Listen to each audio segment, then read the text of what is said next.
Comme ça, vous avez besoin de moi. Eh bien, vous ne pouvez pas mieux tomber. À l'instant même, je viens de finaliser mon dernier joujou. Et le voici. Avec ça, rien de plus facile que de faire un retour dans le passé. Oh, et un petit conseil. Et si un jour vous voyagez dans le temps, préparez bien vos bagages, car on ne sait jamais quand on rentrera. Oh, ça c'est du voyage dans le temps. Nous voilà en 1895. C'est l'année où le tout premier court-métrage de l'histoire a été diffusé. Et oui, pour parler de l'audiovisuel, la case cinéma est inévitable. Le cinématographe, premier appareil à permettre ce genre de diffusion, fut créé par les frères Lumière.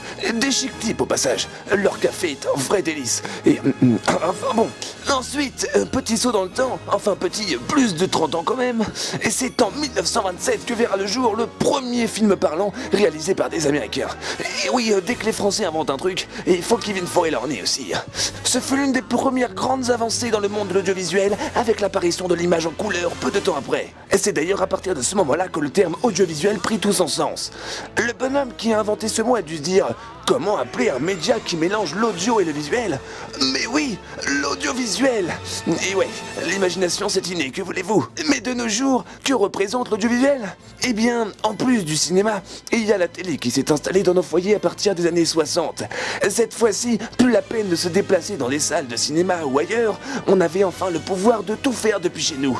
Une véritable révolution dans l'audiovisuel, et ce n'était qu'un début. 30 ans plus tard, la télé s'est énormément développée.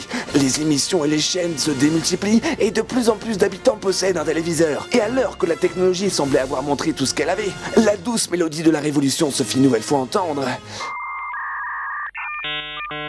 Hey, bon à l'époque ça rendait pas pareil, c'est sûr.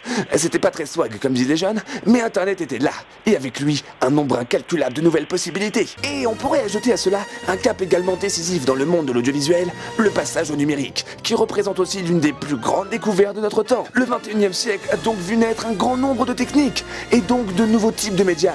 Alors qu'au départ, il n'y avait que le cinéma, et la télé qui nous permettait quand même de choisir nos programmes, nous avons aujourd'hui des émissions en direct, les séries télé, les web-séries, les web TV et bien d'autres. Et grâce à Internet, nous pouvons désormais interagir directement sur ces médias, influencer leur contenu et leur déroulement. L'audiovisuel est partout désormais. Vous regardez le dernier Star Wars, paf, audiovisuel. Game of Thrones, audiovisuel. Le journal de 20h, audiovisuel.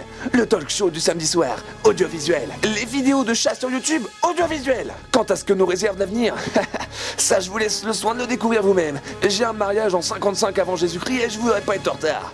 Allez, bon vent.